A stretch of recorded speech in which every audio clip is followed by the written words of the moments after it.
নবীনবাবু গরিব মানুষ, পোস্ট অফিসের সামান্য চাকরি, প্রায় এখানে সেখানে বদলি হয়ে যেতে হয়।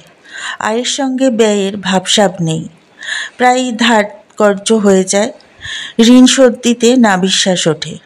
নবীনবাবুর গিন্নি স্বামীর ওপর হাড়ে চটা।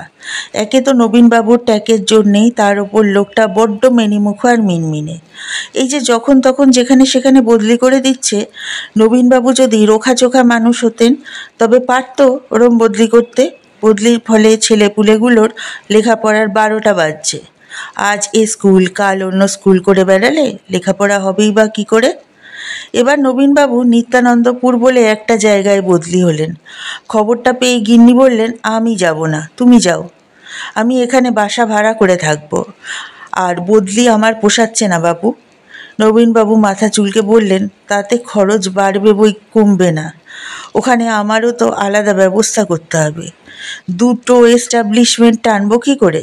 গিন্নি বললেন, ঠিক আছে যাব, কিন্তু তোমাকে প্রতিজ্ঞা করতে হবে এরপর বদলি করলে তুমি কিছুতেই বদলি হতে রাজি হবে না।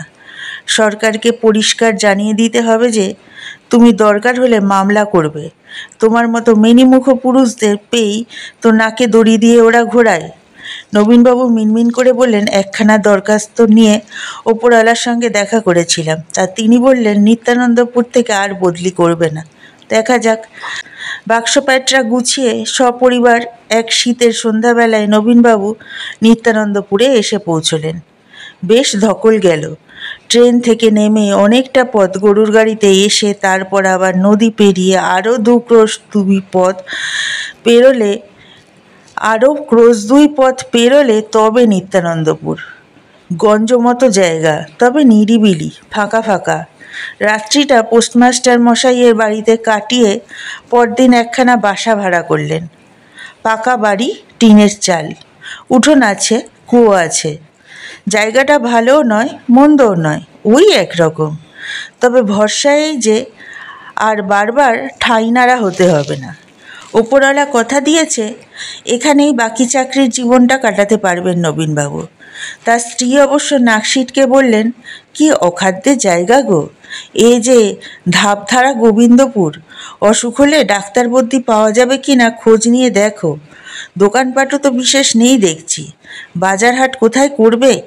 নবীনবাবু বললেন, বাজার একখানা এখান থেকে 1 ক্রোশ, তাও রোজ বসে না, সপ্তাহে 2 দিন হাট। তবেই হয়েছে। এখানে স্কুলটা কেমন, খোঁজ নিয়েছো? স্কুল একটা আছে মাইলটাক দূরে, কেমন কে জানে। জায়গাটা এমন বিচ্ছিরি বলেই এখান থেকে তোমাকে আর বদলি না করতে ওপরওয়ালা সহজেই রাজি হয়ে গেছে। এখন মরি আমরা এখানে পচে। নবীনবাবু একটা দীর্ঘশ্বাস ফেললেন। কি আর করা, নিত্যানন্দপুরেই মানিয়ে গুছিয়ে নিতে হবে। প্রথম দিন বাজার করতে 2 ক্রোশ দূরে গিয়ে বেশ দমেই গেলেন তিনি। জিনিসপত্রের দাম বেশ চড়া, প্রত্যন্ত গাঁ। এখানে জিনিস আনতে ব্যাপারীদের অনেক খরচ হয়। জিনিসপত্র তেমন ভালোও না, সব পাওয়া যায় না। বাজারের হাল শুনে গিন্নি চটলেন, বললেন, আবার দরখাস্ত করে অন্য জায়গায় বদলি নাও। এ জায়গায় মানুষ থাকে মা গো? নবীনবাবু ফাঁপড়ে পড়লেন। এখন কি করা যাবে তাই ভাবতে লাগলেন। একদিন সন্ধ্যাবেলা গিন্নি এসে বললেন, ওগো, খুকি তেলের শিশিটা ভেঙে ফেলেছে, 1 ফোঁটাও তেল নেই আর। রাতে রান্না হবে কি দিয়ে? দেখো না একটু খুঁজে পেতে, অনেক গেরস্ত বাড়িতে ছোটোখাটো জিনিস পাওয়া যায় শুনেছি। অগত্যা নবীনবাবু বেরোলেন। বেশি লোকের সঙ্গে চেনা জানা হয়নি এখনো। কার বাড়ি যাবেন ভাবছেন। ডানাতি পথটা ধরে হাঁটছেন। ডান ধারে একটু জঙ্গল মতো আছে। হঠাৎ দেখতে পেলেন জঙ্গলের একটু ভিতর দিকে একটা আলো যেন জ্বলছে মনে হলো। নবীনবাবু কয়েক পা এগিয়ে গিয়ে ঠাউর করে দেখলেন একখানা ঝাপতোলা দোকান বলেই যেন মনে হচ্ছে। নবীনবাবু এগিয়ে গিয়ে দেখলেন দোকান ঘরই বটে। দিনদরিদ্র চেহারা হলেও দোকানি। কালো রোগাপানা কণ্ঠধারী একজন লোক দোকানে বসে আছে, বিনয়ী মানুষ। নবীনবাবুকে দেখেই টুল থেকে উঠে বলল, আজ্ঞে আসুন। নবীনবাবু খুশি হলেন। আজকাল বিনয় জিনিসটা দেখাই যায় না। সর্ষের তেলের খোঁজ করতেই লোকটা বলল, আছে, ভালো ঘানির তেল। কত দাম? লোকটা হেসে মাথা চুলকে বলল, দাম তো বেশ চড়া, তবে আপনার কাছ থেকে বেশি নেব না, 6 টাকা করেই দেবেন। নবীনবাবু খুব অবাক হলেন। 2 ক্রোশ দূরের বাজারে তেল 10 টাকা। নবীনবাবু 250 গ্রাম তেল কিনে আনলেন। গিন্নি তেল পরীক্ষা করে এলে বললেন, বাহ, এ তো দারুণ ভালো তেল দেখছি। কোথায় পেলে গো? নবীনবাবু বললেন, আরে কাছেই একটা বেশ দোকানের সন্ধান পেয়েছি। লোকটা বড় ভালো। লোকটা যে সত্যিই ভালো তার প্রমাণ পাওয়া গেল 2 দিন পরেই। ডাল ফুরিয়েছে। সন্ধ্যার পর সেই দোকানে গিয়ে হানা দিতেই বিনয়ী লোকটা প্রায় অর্ধেক দামে ডাল দিল। বলল, আপনাকে দাম দিতে হবে না। নবীনবাবু ভদ্রতা করে জিজ্ঞেস করলেন, আপনার নামই তো জানা হয়নি এখনো। আগে কালাচাঁদ নন্দী।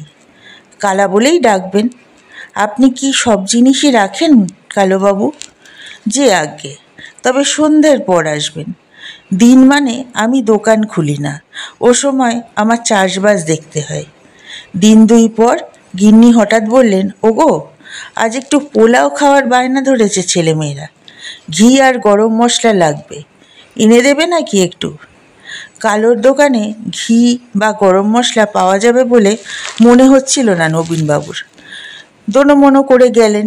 কালাচাঁদ বলল, হ্যাঁ হ্যাঁ, কেন পাবেন না? 1 নম্বর ঘি আছে আর বাছাই গরম মশলা। দাম? দাম তো অনেক, তবে আপনাকে অত দিতে হবে না, 10 টাকা করে দেবেন। নবীনবাবুর হৃদয় কৃতজ্ঞতায় ভরে গেল।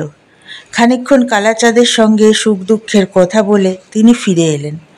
গিন্নি ঘি আর গরম মশলা দেখে খুব খুশি। বললেন, ওগো, দোকানটা খোকাকে চিনিয়ে দিয়ে তো, দরকার মতো ওকে পাঠাতে পারবো। আর হ্যাঁ গো, দোকানটা কি নতুন খুলেছে? আজ দাসবাড়ির গিন্নি গল্প করতে এসেছিল। কথায় কথায় তাকে কালাচাঁদের দোকানের কথা বললুম, কিন্তু সে তো আকাশ থেকে পড়ল। বলল, 7 জন্মে কালাচাঁদের দোকানের কথা শুনিনি। হবে হয়তো, নতুনই খুলেছে। আমি খোঁজ নিয়ে বলবো খন। 2 দিন পর ফের কালো জিরে আর ময়দা আনতে গিয়ে নবীনবাবু বললেন, তা হ্যাঁ কালাচাঁদবাবু, আপনার দোকানটা কতদিনের পুরনো? কালাচাঁদ ঘাটটার চুলকে অনেক ভেবে বলল, তা কম হবে না, ধরুন এ গায়ের পত্তন থেকেই আছে। নবীনবাবুর একটু খটকা লাগলো। দোকান যদি এত পুরনোই হবে তাহলে দাসগিন্নি এ দোকানের কথা শোনেনি কেন? কালাচাঁদ যেন তার মনের কথা পড়ে নিয়েই বলল, এ গায়ে আমার অনেক শত্রু, লোকের কথায় কান দেবেন না। আচ্ছা, তাই হবে। পরদিন নবীনবাবু এক বাড়িতে নারায়ণ পুজোর নেমন্তন্ন খেয়ে ফেরার পরই গিন্নি বললেন, হ্যাঁ গো, তোমার কালাচাঁদের দোকানটা কোথায় বলো তো? খোকাকে কুয়োর দড়ি আনতে পাঠিয়েছিলাম, সে তো দোকানটা খুঁজেই পেল না। পোস্ট অফিসের পিয়ন বিলাস এসেছিল।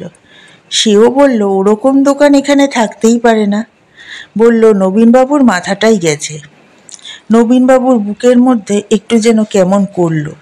মুখে বললেন, কালাচাঁদের সঙ্গে অনেকের শত্রুতা আছে কি না, তাই ওই রকম বলে। পরদিন টর্চের ব্যাটারি আনতে গিয়ে নবীনবাবু একথা সেকথার পর কালাচাঁদকে বললেন, তা কালাচাঁদবাবু, আমার ছেলেও কাল আপনার দোকানটা খুঁজে পায়নি। কালাচাঁদ বিনয়ের সঙ্গে বলল, আর কাউকে পাঠানোর দরকার কি, নিজেই আসবেন। অন্যরা সব বলছে যে কেউ নাকি এ দোকানের কথা জানে না। কালাচাঁদ তেমনই মৃদু মৃদু হেসে বলল, জানার দরকারই বা কি, আপনার ওসব নিয়ে মাথা ঘামাতে হবে না। নবীনবাবুর বুকটা একটু দূর দূর করে উঠল।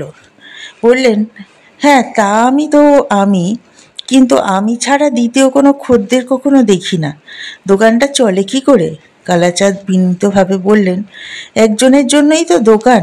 হ্যাঁ? কালাচাঁদ হাসল। আসবেন। নবীনবাবু চলে এলেন, কিন্তু তারপর আবার পরদিনই গেলেন। মাসের শেষ, হাতে টাকা নেই। খুব সংকোচের সঙ্গে বললেন, কয়েকটা জিনিস নেব, ধারে দেবেন? হ্যাঁ হ্যাঁ, কেন নয়, পরের মাসে মাইনে পেয়েই দিয়ে যাব। তারা কিসের, ধারে প্রচুর জিনিস নিয়ে এলেন নবীনবাবু। পরের মাসে ধার শোধ করতে গেলে কালাচাঁদ জিভ কেটে বললেন, না না, অত নয়, আমার হিসেবে সব লেখা আছে। 5টি টাকা মোটে পাও না, তাও সেটা 2 দিন পর হলেও চলবে। বসুন, একটু সুখ দুঃখের কথা কই, টাকা পয়সার কথা থাক। নবীনবাবু খুব অবাক হলেন। 5 টাকা পাও না? বলে কি লোকটা? তিনি অন্তত 150 টাকার জিনিস নিয়েছেন, তাই এভাবেই চলল। চাল ডাল মশলাপাতি ঘি তেল সবই কালাচাঁদের দোকান থেকে আনেন নবীনবাবু। মনোহারি জিনিস, বাচ্চাদের খেলনা, পোশাক, শাকসবজিও ক্রমে ক্রমে আনতে লাগলেন। মাছ মাংসও পাওয়া যেতে লাগলো কালাচাঁদের আশ্চর্য দোকানে। গিন্নি খুশি, নবীনবাবুর মাইনের অর্ধেকের ওপর বেঁচে যাচ্ছে। নবীনবাবু একদিন গিন্নিকে বললেন, ওগো, নিত্যানন্দপুর থেকে বদলি হওয়ার দরখাস্তটা আর জমা দেওয়া হয়নি, দিও না। হ্যাঁ গো, কালাচাঁদের দোকানটা ঠিক কোথায় বলো তো? আমাকে একদিন নিয়ে যাবে? নবীনবাবু শশব্যস্তে বললেন, না না, তোমাদের কারো যাওয়ার দরকার নেই, সকলের কি সব সয়? গিন্নি চুপ করে গেলেন। নবীনবাবু নিত্যানন্দপুরেই রয়ে গেলেন।